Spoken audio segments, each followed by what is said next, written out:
Apa dia tanggungjawab seorang anak kepada seorang ibu? Izinkan saya sebut satu kisah. Kisah ni belum anak dengan ibu. Kisah ni seorang lelaki, dia nak buat haji. Bila dia pergi buat haji dekat Mekah tu, dia bawa lah duit banyak dengan dia. Duit yang dia bawa 1,000 dinar. 1,000 dinar kalau convert dengan duit Malaysia hari ni, 1 dinar 800 ringgit. Kalau 1,000 dinar makna dia bawa bersama dengan dia 800 ribu. Jadi lelaki ni dia bawa duit tu pergilah dekat Mekah 1,000 dinar. Masa di Mekah bila dia nak buat kerja haji, jadi kerja haji ni bukanlah lama, 5 hari 6 hari saja. Tak bolehlah bawa duit banyak-banyak. Duit tu kena dah simpan rumah kawan dia. Jadi dia simpanlah dekat rumah kawan dia yang terkenal dengan sifat baik, jujur dan amanah. Yang ni yang termaktub dalam kitab. Kitab ni dikeluarkan cerita dia dan diceritakan oleh Dr. Zulkifli Muhammad Al-Bakri, seorang alim di Malaysia. Masya Allah, tabarakallah, mudah-mudahan Allah panjangkan usia dia untuk menyampaikan kita ilmu. Lepas tu bila lah bapi rumah kawan dia ni lah, Assalamualaikum, Waalaikumsalam, ni nak pergi buat kerja haji. Oh, dia kata, lepas tu nak minta tolong simpan duit boleh tak? Kawan dia kata, silalah, aku ni boleh lah tolong simpan duit. Dia kata, tolong simpan ni 1,000 dinar. Dia bagi kat kawan dia pun pergi buat haji. Habis selesai kerja haji 5 hari tu, dia pun balik. Bila dia balik-balik, dia pergilah rumah kawan dia tak satu. Dia bagi salam, Assalamualaikum, anybody home? Bila dia tanya lagu tu, lepas tu buka-buka pintu, budak yang jawab, Waalaikumsalam, ya ada orang di rumah. Buka-buka tengok budak. Lepas tu dia tanya, lah abah mana? Budak tu kata, pakcik mai lah masuk dalam dulu. Bila jemput masuk duduk, dia kata, nak abang ni pakcik, dalam masa pakcik buat haji, abah meninggal. Pakcik ni dia kata, orang duit aku ni macam mana ni, 1,000 dinar, 800 ribu ringgit ni. Ada tak pak hang abang apa-apa? Ribu-ribu ke? Satu-satu dia ada ni, kawasan ni jangan main ni. Ada tak di abang tu? Budak ni kata, tak ada pakcik oi, tak abang apa-apa. Ada tak dia kata, kawan aku ada bagi barang? Tak ada pakcik, abah tak cakap apa. Sampai sudah dia tanya anak kawan tu, anak dia tak tahu, isteri dia tak tahu, seluruh ahli keluarga dia tak tahu duit tadi letak mana tak tahu. Okey, tak apa. Dia ni pergi jumpa dengan seorang ulama. Dia jumpa dengan seorang ulama di Mekah ni. Dia tanya, cuma saya highlight sikit peristiwa ni di Mekah. Mekah merupakan satu tanah yang disebut sebagai tanah haram. Dan saya yakin Haji Ismail pun baru ni, kawan-kawan ni ramai ni, ayana dan bunda muslimin dan muslimat yang ada dalam majlis ni yang dah di Mekah dan tahu di sana dia satu tempat yang benda yang tak berlaku di tempat kita boleh berlaku di sana. Baru saja doa sampai hajat. Ustaz lagi tahulah, ustaz lagi arif lah. Baru hajat hatinya sampai.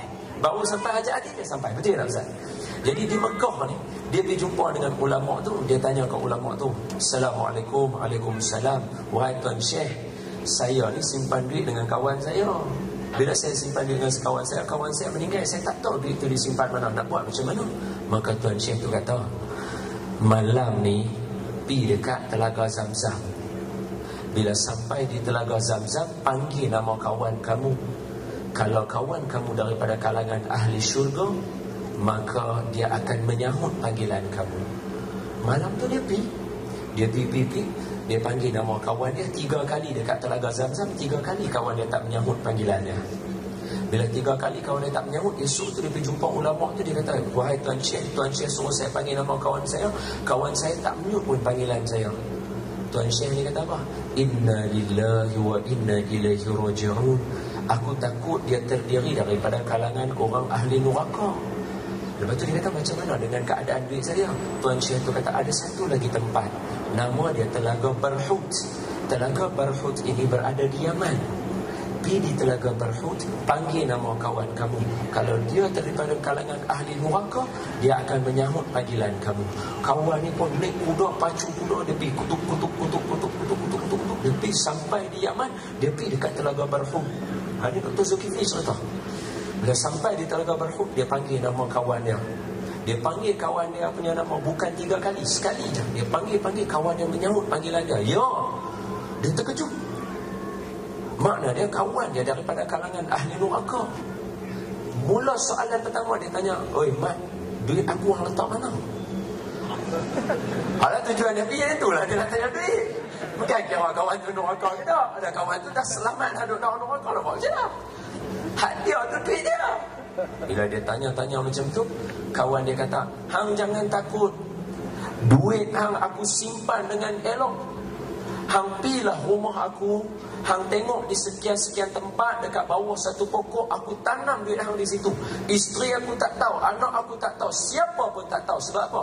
Duit yang banyak ini boleh menggelapkan mata. Siapa-siapa aja boleh buat lari duit hang ni. Jadi aku tak percaya dengan orang lain. Aku tanam duit tu, aku yang jaga duit tu untuk hang elok-elok." Maka timbul persoalan pada kawan dia.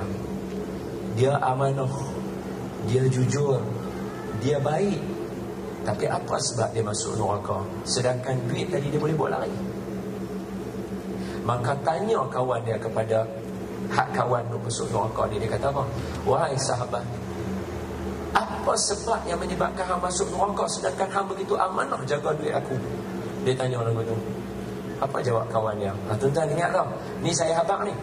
Ini bukan anak dengan mak, bukan suami dengan isteri. Dengar elok. Dia kata, "Aku ada seorang adik perempuan. Adik perempuan aku miskin. Adik perempuan aku susah. Adik perempuan aku hidup dalam keperitan. Aku," dia kaya, dia baik, "aku tak pernah tanya khabar dia, tak pernah ambil tahu dan tolong dia." Dan yang ketiga yang paling saya terkejut sekali bila saya baca kitab tu dan saya dengar Dr. Zul sendiri cerita, saya terkejut dengar apa dia. Yang ketiga, tadi yang pertama, aku tak pernah ambil tahu, tak pernah tanya. Yang kedua, tak pernah tolong. Yang ketiga, aku tak pernah ada rasa belas kasihan pada adik aku. Makna dia, dengan sebab tiga ni aku ditarik masuk dalam neraka. Hak perasaan duduk dalam hujung hati tu. Perasaan yang duduk dalam hujung hati pun Allah akan korek balik ke akhirat esok. Dia akan tanya soalan tu. Itu abang dengan adik perempuan. Abang dengan adik perempuan dalam Quran ni yang sebut ni paling banyak hanyalah berkaitan dengan membahagikan harta pusaka. Tapi mak dengan isteri dalam Quran menyebutkan berkaitan dengan benda yang kita kena tunaikan pada mereka. Makna dia, kalau sekelumit hati kita, kita rasa, mak ni menyusahkan lah. Oh, esok jawab kan, saya sungguh. Hak ni cerita sungguh bukan. Kalau kata saya cerita ni, Dr. Zulkifli cerita, hak orang alim di Malaysia ni.